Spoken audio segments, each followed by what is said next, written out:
সম্প্রতি টানা ৮ দিনের আকস্মিক বন্যায় প্লাবিত হয় বান্দরবান। এছাড়া পাহাড়ি ঢলে বিভিন্ন এলাকা প্লাবিত হয়ে পানিবন্দী হয়ে পড়েছেন ১,০০০-এরও বেশি মানুষ। টানা ৫ দিনের বর্ষণ ও পাহাড়ি ঢলে বান্দরবানে দেখা দিয়েছে বন্যা পাহাড়ি পরিস্থিতি। জনপদ বান্দরবানে কতটা ভয়াবহ বন্যার পরিস্থিতি।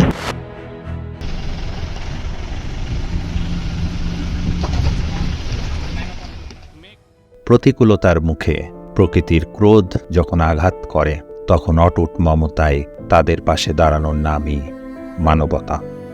মানুষ মানুষের জন্য, জীবন জীবনের জন্য, এই চিরন্তন বাণীকে সামনে রেখে আমরা দাঁড়িয়েছিলাম বান্দরবনের ৩০০টি বন্যা কবলিত পরিবারের পাশে।